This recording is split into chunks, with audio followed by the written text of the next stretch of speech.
예수께서 권능을 가장 많이 행하신 고을들이 회개하지 아니하므로 그때 책망하시되 화 있을진저 고라시나 화 있을진저 벳세다야 너희에게 행한 모든 권능을 두로와 시돈에서 행하였더라면 그들이 벌써 베옷을 입고 제 앉아 회개하였으리라. 내가 너희에게 이르노니 심판날에 두로와 시돈이 너희보다 견디기 쉬우리라.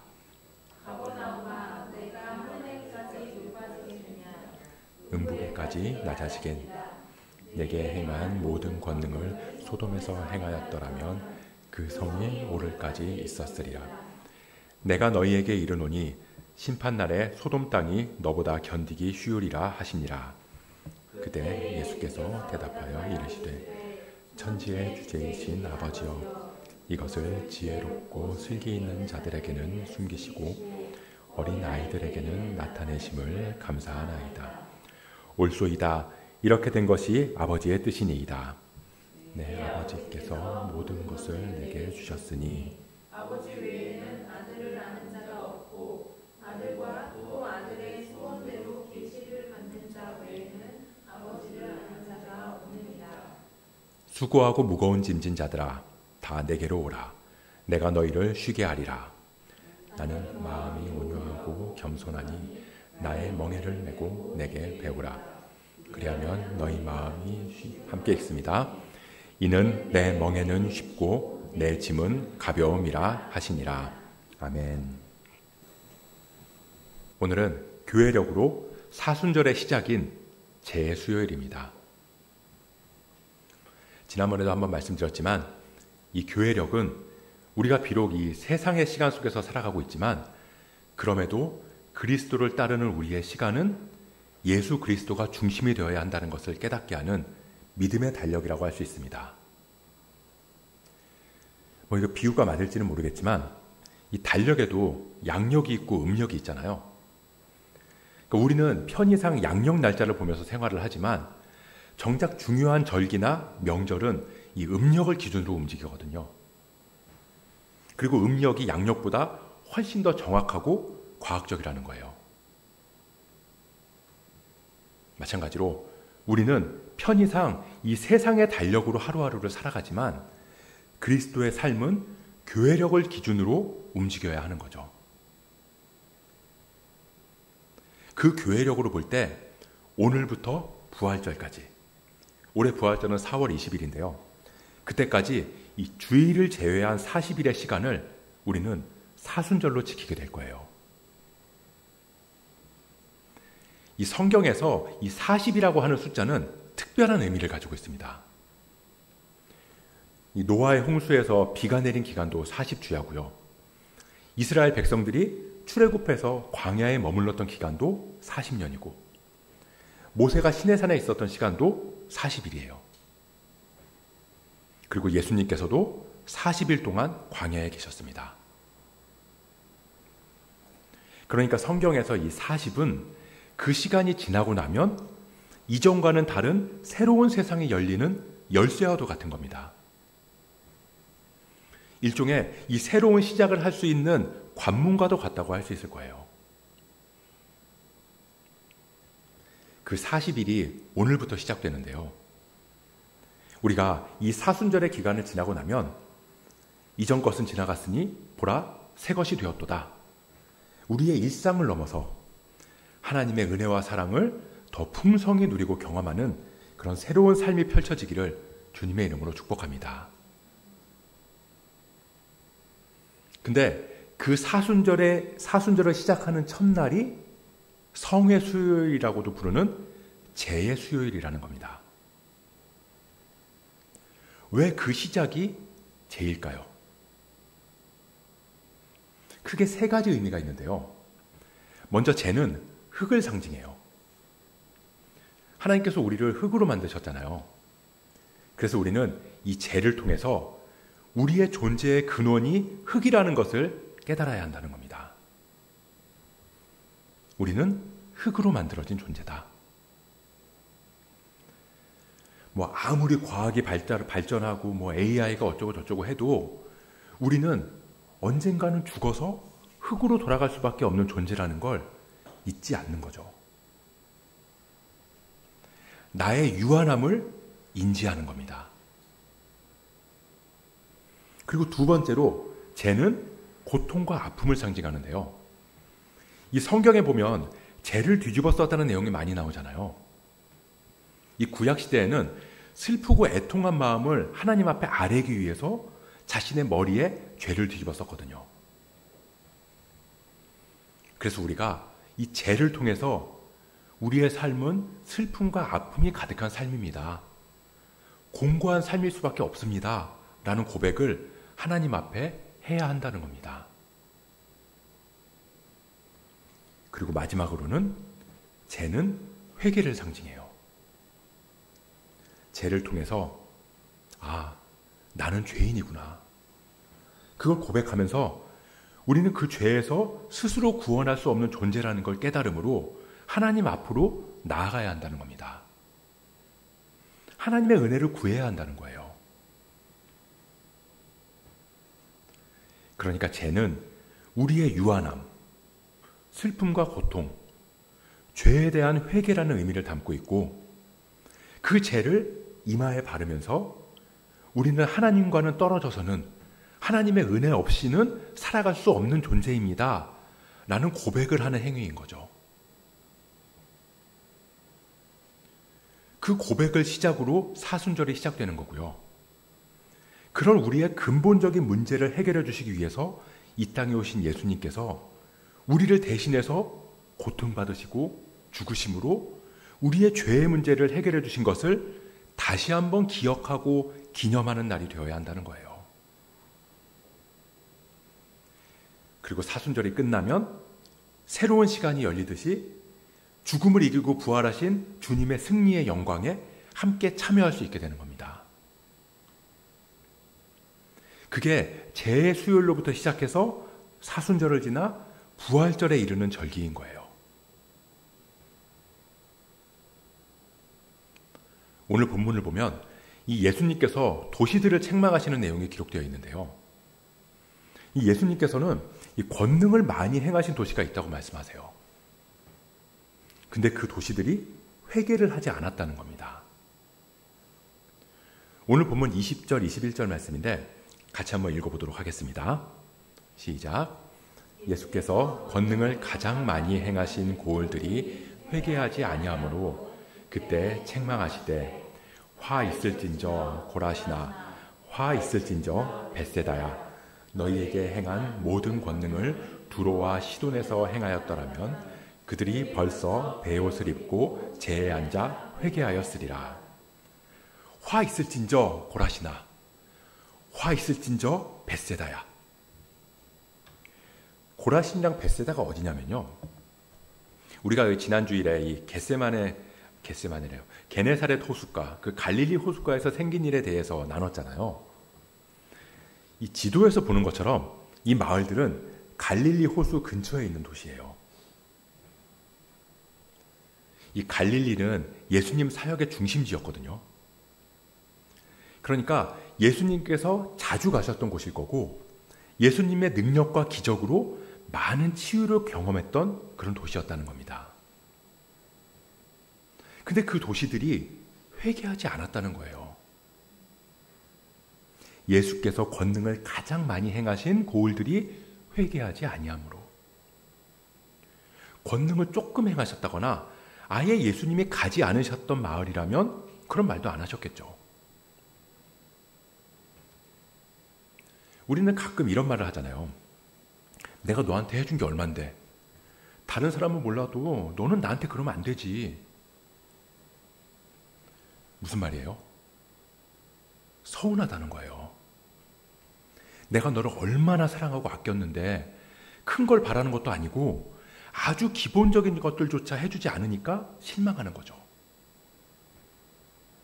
힘들고 어려울 때 막 물심양면으로 도와준 정말 은인 같은 분이 있는데 그렇게 도움이란 도움을 다 받고 그리고 어려운 시기를 잘 버티고 견뎠는데 지나고 나서 한다는 소리가 내가 언제 도와달라고 그랬냐. 그런 사람을 뭐라고 그러냐면요. 배은망덕하다고 그래요. 전문 용어로는 싸가지 없다. 성경의 용어로는 화 있을진저. 하나님께서 우리 삶에 은혜를 베풀어 주셨어요. 우리가 어려울 때 기도하면 들어주셨고요. 힘들 때 함께 해주시고 늘 한없는 사랑을 우리에게 부어주셨습니다. 그러면 그 이후에 하나님께서 우리에게 기대하시는 것이 있다는 거예요. 그게 뭘까요? 회개. 우리가 회개하기를 바라신다는 거예요. 그리고 그게 없을 때 하나님은 우리를 책망하신다는 겁니다. 우리가 보면 이 감사는 참 많이 강조하는 것 같아요. 뭐 교회에서도 보면 이 감사할 수 있는 날이 많이 있잖아요. 뭐 맥주 감사주일도 있고 추수 감사주일도 있고 뭐 성탄절, 송구영신, 신년주일, 뭐 생일 감사, 설립 감사. 다 하나님께서 주신 은혜를 헤아리면서 감사를 고백하는 날이에요. 물론 우리 삶에 감사가 넘치는 건 너무나 귀하고 좋은 일입니다.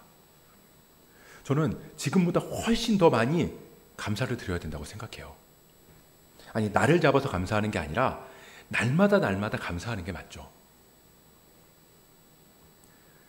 근데 그렇게 감사의 삶으로 나아가기 위해서는 반드시 먼저 선행해야 될 게 있는데 그게 바로 회개라는 거예요. 회개가 없이는 감사로 나아갈 수 없거든요. 우리 삶에서도 보면 뭐 부부든 형제든 친구든 간에 어떤 관계에서도 마찬가지예요. 누군가 뭔가 잘못을 했는데 사과하지도 않으면 그 관계는 계속 서먹하잖아요.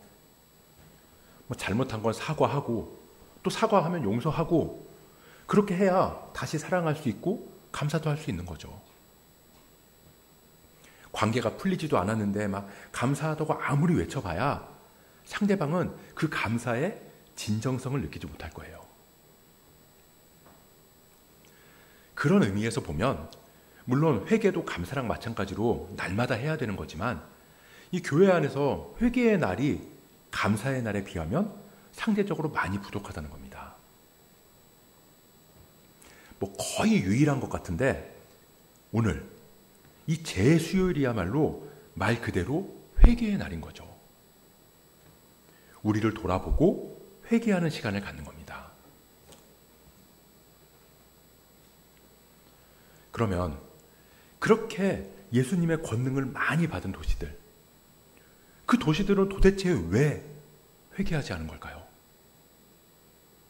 아니, 상식적으로만 봐도 모든 사람들이 그 도시의 모든 사람들이 다 회개하고 하나님을 따라가야 할 것 같은데 왜 이 마을 사람들은 주님께로 돌아오지 못했을까? 그 이유가 27절에 나와 있는데요. 우리 27절 말씀 같이 한번 읽어보도록 하겠습니다. 시작. 내 아버지께서 모든 것을 내게 주셨으니 아버지 외에는 아들을 아는 자가 없고 아들과 또 아들의 소원대로 계시를 받는 자 외에는 아버지를 아는 자가 없느니라. 누구만 아버지를 안다고 그러죠? 계시를 받는 자. 계시를 받는 자 외에는 아버지를 아는 자가 없느니라. 계시가 뭘까요?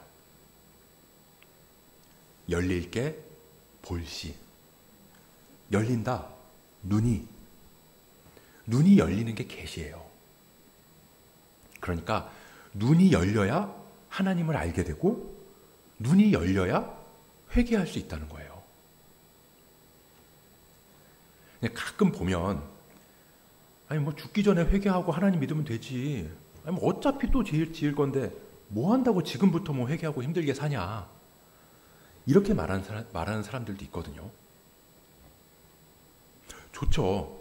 놀 거 다 놀고 할 거 다 하고 그리고 원 없이 죄도 다 짓다가 어차피 하나님은 회개하면 다 용서해 주시니까 그러니까 마지막에 하나님 잘못했습니다. 이렇게 한마디 하면 되잖아요. 그렇지 않나요? 근데 그건 회개를 오해하고 있는 거예요. 회개는 아무나 할 수 있는 게 아니거든요. 이 회개는 내가 이런 죄를 지었습니다. 용서해 주세요. 이렇게 그냥 자기가 지은 죄를 나열하는 걸 말하는 게 아니에요. 어제 친구가 밥 먹었냐고 물어봤는데 그냥 귀찮아서 안 먹었는데 먹었다고 그랬습니다. 거짓말한 거 용서해 주세요. 오늘 엄마가 간식을 나눠줬는데 너무 맛있어서 몰래 동생 거 하나 뺏어 먹었어요. 도둑질한 거 용서해 주세요. 하나님께서 말씀하시는 회개는 이런 게 아니에요. 내가 뭘 잘못했고 무슨 죄를 지었고 내가 지은 죄 리스트를 쭉 고백하는 게 회개라면 그럼 회개만큼 쉬운 게 어디 있겠어요? 그냥 죄 짓고 회개하고 죄 짓고 회개하고. 근데 진짜 회개는 누구만 할 수 있다? 네, 계시를 받은 사람만 할 수 있다는 거예요. 눈이 열려야만 할 수 있다는 겁니다. 눈이 열린다는 건 뭐 영적인 존재가 보이고 환상이 보이고 그런 것만 말하는 게 아니에요. 눈이 열리면 제일 먼저 내가 어떤 사람인지가 보이는 거거든요. 비로소 나의 실체가 이 나라는 존재의 실상이 밝히 보이는 거예요. 그러면 탄식이 나오는 겁니다. 내가 이런 사람이었구나. 나는 지금까지 이만하면 잘 살았다고 생각했는데 내 실상을 보니까 나처럼 탐욕이 가득한 사람이 없었구나.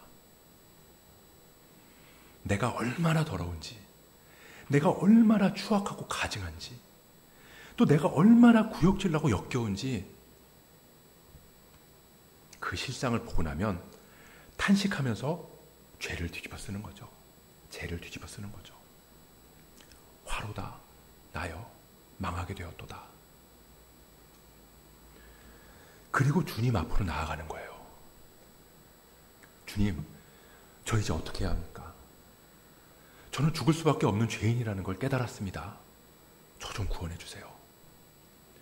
제 실상을 보니까, 제 속을 뒤집어 보니까 정말 건강한 줄 알았는데 내 온몸에 암덩이 같은 죄가 퍼져 있는 걸 봤습니다. 주님, 제가 스스로 어떻게 할 수가 없습니다. 제발 저 좀 살려주세요. 그렇게 스스로 해결할 수 없는 나의 모습을 안고 하나님 앞으로 나아가서 그 앞에 모든 것을 내려놓는 게 그게 회개예요. 주님이 바라시는 건 그겁니다. 주님께서 우리 삶에 권능을 주시고 은혜를 부어주시는 이유는 우리가 진정한 회복을 누리고 감사의 삶을 살아가게 하기 위해서잖아요. 그러기 위해서 가장 먼저 필요한 게 회개라는 거죠. 나의 실상을 보면서 애통함으로 죄를 뒤집어 쓰는 과정이 있어야 한다는 겁니다. 그럴 때 주님께서는 말씀하시는 거예요. 수고하고 무거운 짐진 자들아 다 내게로 오라. 내가 너희를 쉬게 하리라. 혼자서 해결할 수 없는 죄의 문제로 괴로워하는 우리를 바라보면서 그 무거운 짐 내 앞으로 가져오려무나. 그렇게 주님 앞에 우리의 죄를 회개하고 내려놓으면 우리는 참 평안을 누리게 되는 거예요. 내가 너희를 쉬게 하리라. 그게 진짜 쉼이죠. 우리가 여행 다니고 맛있는 거 먹으러 다니고 그런 것도 쉼일 수 있지만 그런 건 잠깐의 위로는 될지 몰라요. 그런데 진정한 쉼을 줄 수는 없거든요. 마음속에 근심 걱정이 가득히 있는데 아무리 여행을 간다고 한들 그게 쉼이 되겠냐고요. 몸은 휴양지에 앉아있지만 머릿속은 괴로움에 짓눌려 있는데 나를 괴롭게 하는 이 문제만 해결할 수 있다면 우리는 말할 거예요. 초호화 크루즈 여행이든 미슐랭 5스타 맛집이든 그딴 거 안 해도 된다고. 주님은 우리의 무거운 짐, 우리의 근본적인 문제인 죄의 문제를 내려놓기를 바라세요. 그럴 때 우리는 진짜 쉼, 진짜 영혼의 안식을 누릴 수 있게 될 거고 주님 주시는 쉼을 누려야 우리 영혼이 평안해질 수 있는 거죠. 그래서 회개는 축복이라고 말하는 거예요. 그렇게 회개함으로 주님 앞으로 나아가면 참 자유와 회복을 누리게 되고 비로소 우리는 주님과의 친밀한 사귐만으로 들어갈 수 있습니다. 그걸 예수님께서는 뭐라고 표현하셨냐면요. 멍에를 매는 것과 같다고 말씀하시는 거예요. 우리 29절 30절 말씀인데 이것도 같이 한번 읽어보도록 하겠습니다. 시작. 나는 마음이 온유하고 겸손하니 나의 멍에를 메고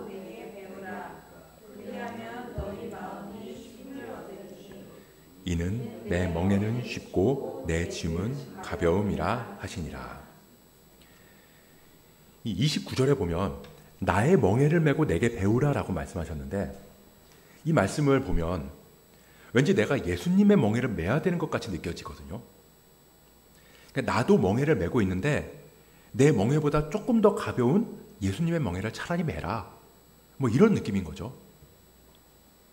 근데 이 말씀은 나의 멍에를 메는 게 아니라 나와 멍에를 메는 걸로 봐야 돼요. 너 혼자 멍에를 메고 낑낑대지 마라. 나랑 같이 멍에를 메자. 그리고 나에게 배워라.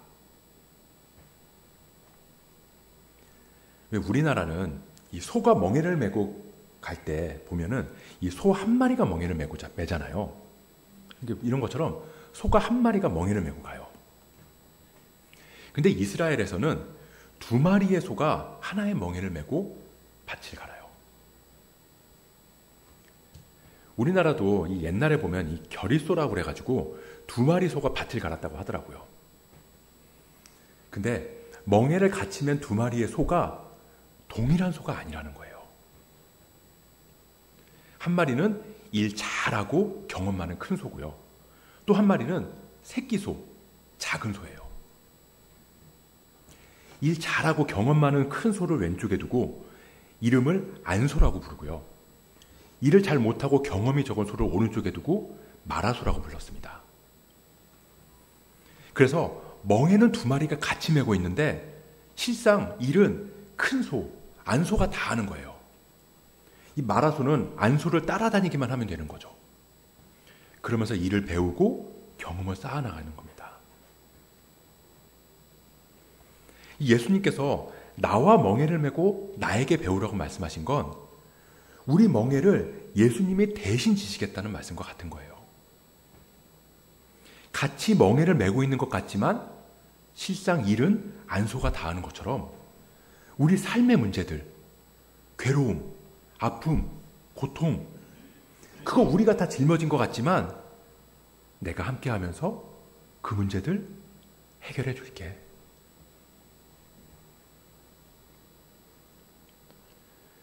우리가 교회를 다니게 되고 예수님을 만나게 된 거, 그거 그냥 내 의지로 된 거 아니거든요. 내가 내 발로 걸어 나온 것 같고 뭐 엄마 아빠가 배우자가 가자고 해서 그냥 따라 나온 게 아니에요. 그건 주님의 권능으로 우리를 인도하신 겁니다. 하나님의 은혜를 받지 않으면 이 교회 문턱 넘는 거 그거 불가능한 거예요. 주님께서 그런 우리에게 바라시는 게 회개예요. 처음에는 뭣도 모르고 왔더라도 말씀으로 눈이 열리고 그래서 내 실상을 보게 되고 그 죄된 나의 모습에 애통해하면서 죄를 뒤집어 쓰고 그렇게 회개하면서 주님 앞으로 나아갈 때 주님께서는 우리의 무거운 짐, 스스로 해결할 수 없는 죄의 문제를 대신 짊어지시고 우리에게 자유를 주시는 거예요. 주님 안에서 참 자유를 누리게 되는 거죠. 그럴 때 우리는 비로소 주님과의 친밀한 사귐으로 들어갈 수 있는 겁니다. 멍에를 맨 것처럼 보이지만 실상 주님께서 이끌어 가시는 삶을 살아가게 된다고요. 그 첫 단계가 회개예요. 회개 없이는 감사도 없고요. 죄의 문제에 대한 해결 없이는 하나님과의 친밀함도 없어요. 십자가를 지나지 않고는 부활도 없습니다. 그 모든 우리의 문제를 해결하기 위해서 주님께서는 이 땅에 오셨고, 우리의 회개함으로 내려놓은 짐을 짊어지고 십자가로 향하시는 주님을 기억하는 기간이 사순절인 거예요. 그리고 그 40일이 지나면 마침내 죽음을 이기고 영광 가운데 부활하신 주님과 함께 우리는 그 영광에 참여하게 될 줄 믿습니다. 화 있을진저, 다른 게 화 있는 게 아니에요. 그 영광에 함께 참여하지 못하고 누리지 못하는 자체가 화 있는 거죠. 오늘부터 우리에게 이 40일이라는 시간이 주어졌습니다.